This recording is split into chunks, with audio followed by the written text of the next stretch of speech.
Da pacem Domine in diebus nostris, qui ad hones alius.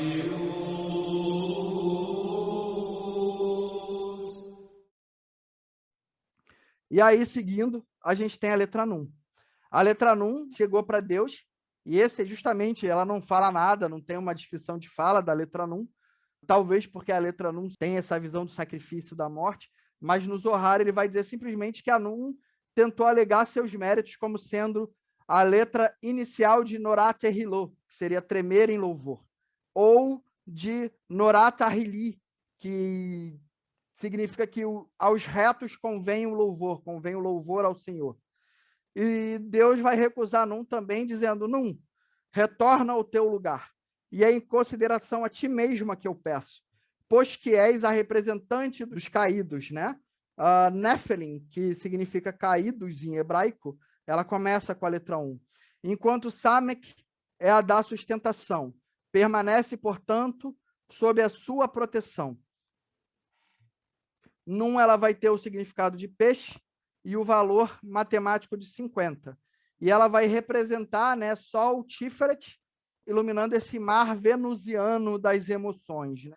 Então a gente vai ter esse simbolismo, talvez, do peixe dos cristianismos, de Jesus falando que ele veio aqui pelo pecador, né? Ele vem pelos caídos, ele vem reintegrar os caídos, aqueles que estão perdidos nesse mar das paixões de Vênus, ele vem ali reintegrar eles pelo sacrifício deles de volta a Tiferet. Então, ele vai significar a interação entre essa mente emocional com o self num processo de transmutação alquímica. A gente vai ter também outra palavra que começa com a letra 1, que é Netzarim, que são os nazarenos, né? Netzarim significa aqueles que estão produzindo algum fruto. Então, a gente vai ter ali justamente a sexualidade de Netzach, fecundada pelo sol, para que produza um fruto bom. Então, você tem em Num a necessidade de harmonizar as tentações e sacrificar essas tentações, essa vida de luxúria, né? Então, você vai ter a morte do antigo que permite o nascimento do novo, que é o caminho do sacrifício, o caminho da morte no tarô. Então, você vai ter o levantar do humilde, aquele que se ajoelha em sacrifício, que Num é uma letra que a gente tem dois formatos, né, no alfabeto hebraico. Você tem a letra Num, que é uma letra que faz uma curva, e você tem a letra Num Sofit, que é ela em pezinha, né? Ela não tem a curva. Então, ela representa esse levantar do humilde, né? Num é Num, Vav, Num. Então, você tem a letra Num ajoelhada, Vav, que é a conexão com Deus, e após a conexão com a sabedoria divina, ela se levanta. Então, o humilde, né? O humilhado, ele é exaltado. E Num ele vai falar disso, basicamente, que não é a autoridade que vai te levantar, mas é a verdade. Então, dentro de um caminho, se a gente for pensar como se fosse ciência, é como se fosse o cientista faz uma pesquisa e aí ele se coloca humildemente para ser avaliado pelos pares num artigo, e não é a autoridade dele de ser doutor, de ter PhD, de ter 10 mil doutorados e 10 mil artigos publicados que vai importar, mas vai ser a verdade dentro daquele artigo que ele falou que vai importar. E aí a gente vai ter também a palavra nostrim, começa com num, que seriam os antigos cristãos, né? Então, enquanto de um lado, Ain, que é tirar o olho que é pecador e jogar ao fogo, você vai cortar os galhos que não dão frutos, porque Ain vai estar debaixo da influência de Gevura, Num cuida dos que dão frutos, né? Que vai estar sob ali a influência de Resed.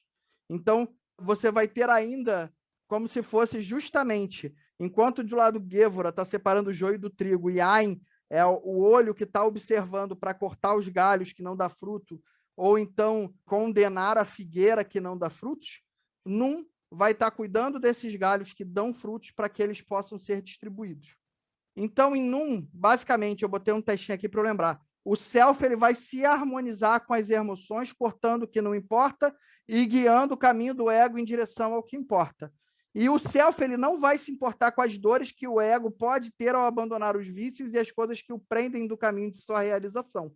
Então, por isso que é um caminho de morte, de sofrimento. Ele não se importa se o cara é rei e rainha e está perdendo coroa, ele não se importa que o cara é o rei dos judeus, o Messias, ele não se importa do Messias ser torturado, entendeu? Pai, se for da tua vontade, afasta de mim esse cálice, mas se é da tua vontade, que a tua vontade seja feita, né? E aí a gente vai ter Yeshua passando por tudo que ele passou.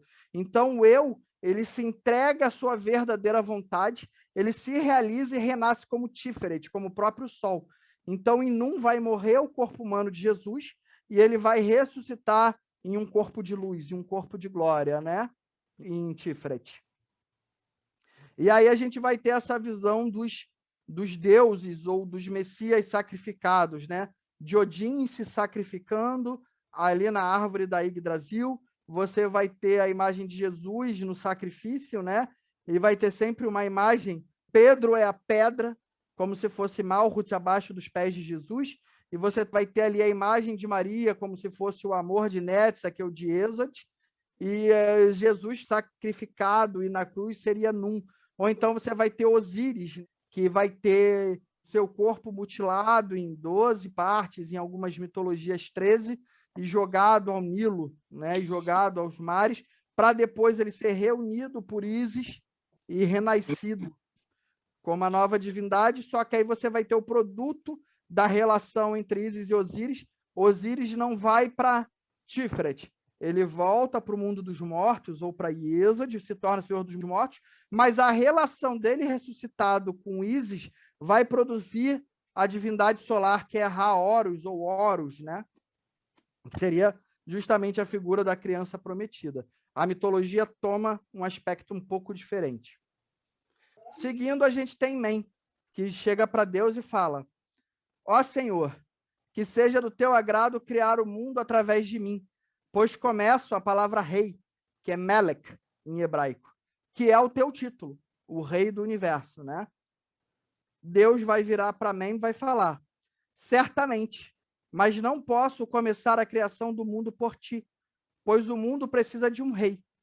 Retorna ao teu lugar, junto com Lamed, e era para ser Kaf, foi um erro de digitação aí, não Cad, é Kaf.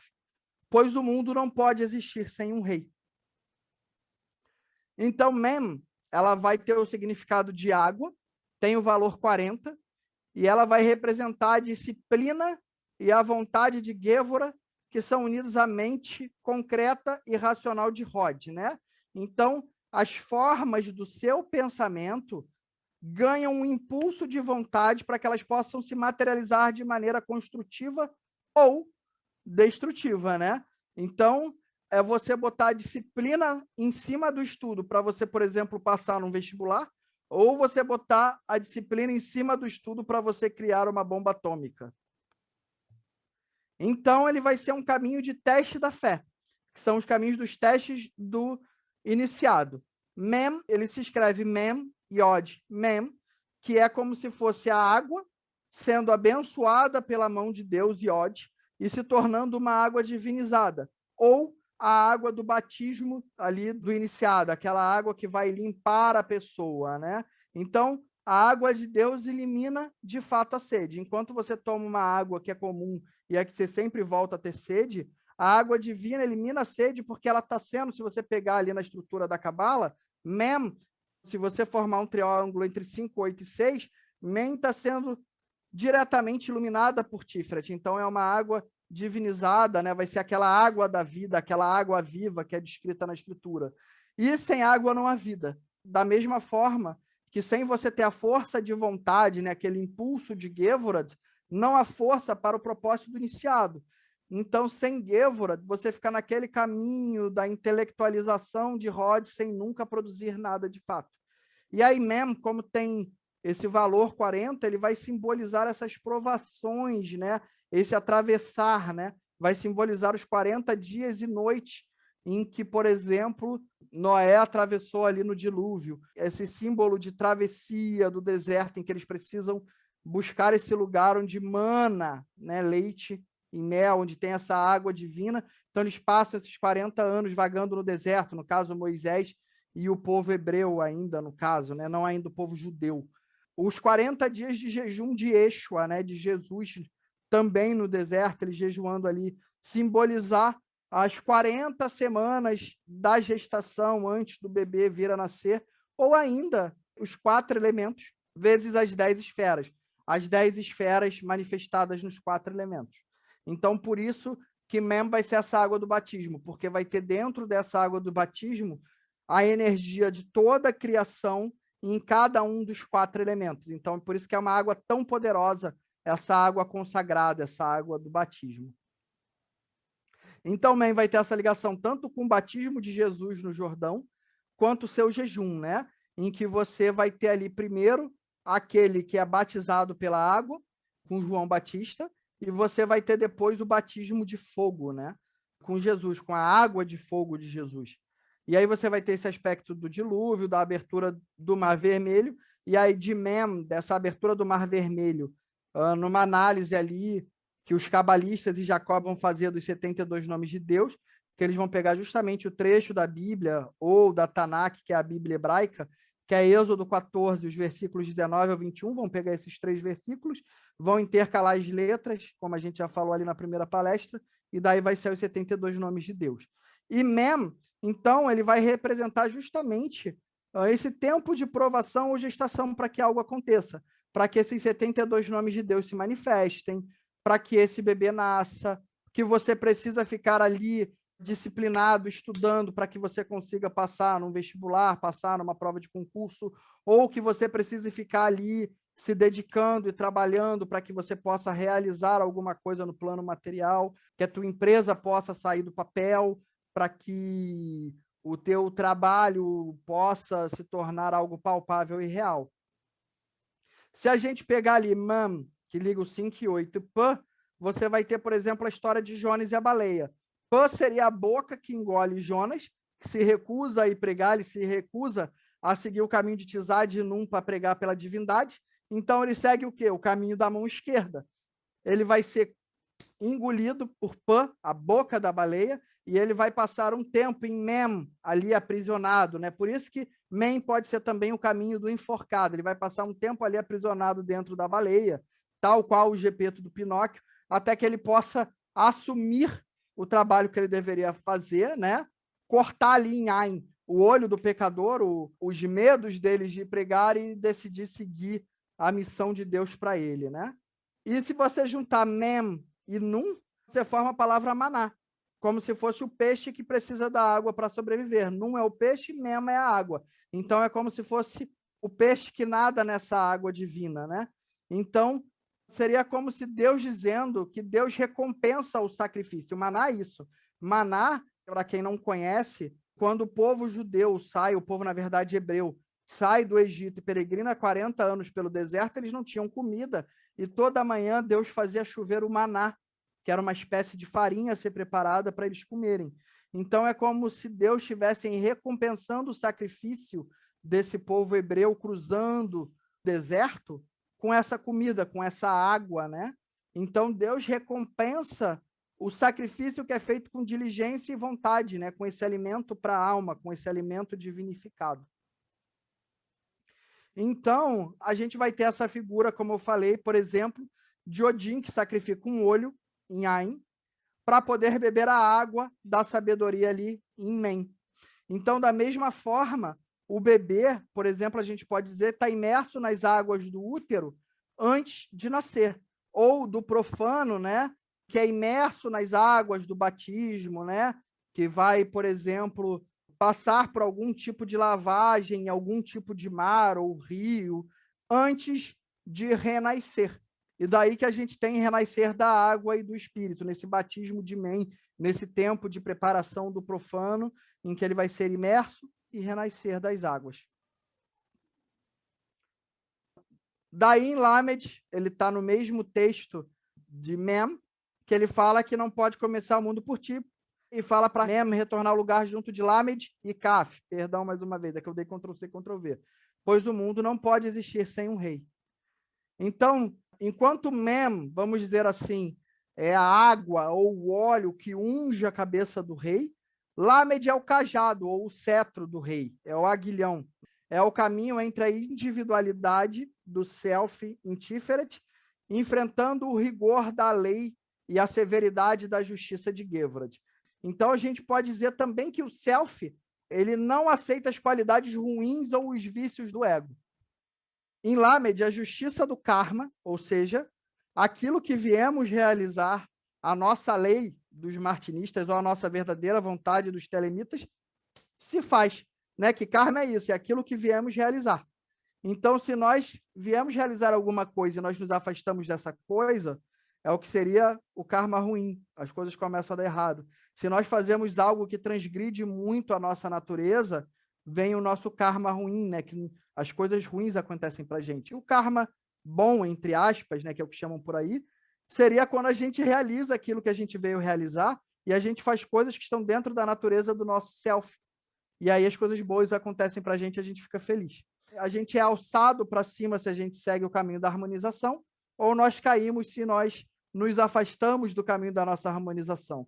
E aí esse karma, que é essa lei de ação e reação, se realiza assim em cima como é embaixo, que é o caminho da justiça divina. Então, Lamed, ele vai representar esse cajado, né? O Melak Hamelakim, que é o rei dos reis. Lamed significa também aguilhoar, né? Que é o ato de você pegar o cajado e cutucar o rebanho, né? Para que ele siga a direção correta quando esse se desvia. Da mesma forma que há, entre aspas, o karma ruim te conecte, te cutuca ali, te perturba, te machuca, para que você possa ir em direção ao karma bom. Ou seja, a punição, que a gente diz que é a punição do karma, nada mais é do que a correção nos direcionando no nosso caminho de integração entre ego e self. E aí você vai ter também que a palavra que começa com lamed, que é lamad, em hebraico significa aprender, né? Que o aprendizado nada mais é do que nos colocar nos eixos, né? E no caminho correto da verdade. Talvez se tiver aí algum educador, talvez discorde, porque tem visões modernas de educação, mas para os antigos hebreus, né, para os antigos cabalistas, educar era isso. Era trazer a pessoa de volta dos desvios das mentiras, da realidade, dos vícios e das ilusões, e levar a pessoa, botar a pessoa no caminho para ela encontrar a verdade. Isso é aprender para os cabalistas, né? Isso é ensinar, né? Então, esse aprendizado é colocar nos eixos, é colocar no caminho correto, é trazer de volta dos desvios das mentiras, da realidade, dos vícios e das ilusões. E você vai ter limud, que é o discípulo, que é aquele que é aguilhoado, que é aquele que é guiado, né?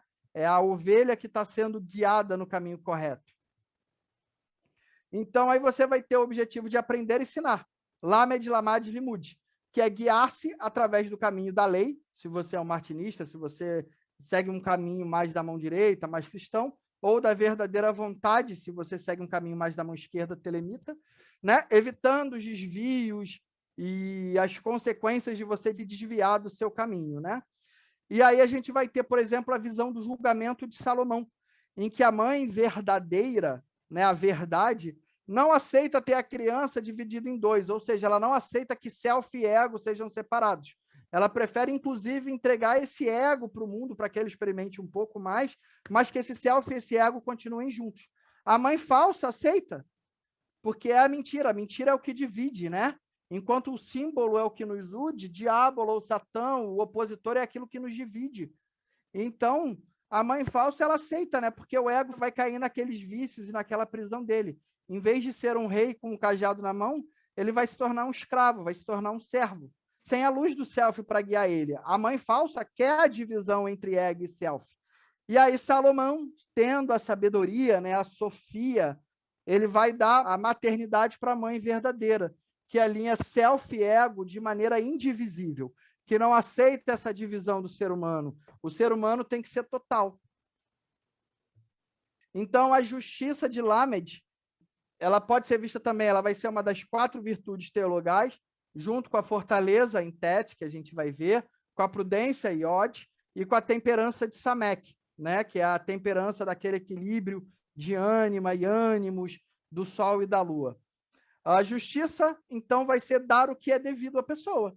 A justiça de Lamed vai atuar nos juízes que julgam, nos embaixadores que acordam tratados equilibrando as vontades, e também ela vai ser o caminho dos professores que avaliam e ensinam. A experiência do karma bom e do ruim vai estar sempre te ensinando e vai estar sempre te guiando da mesma forma que um cajado guia um rebanho. Lamed, em Melek, do rei, ele vai representar para o rei, em Melek, né, esse Lamed, a justiça e a capacidade desse rei guiar o povo.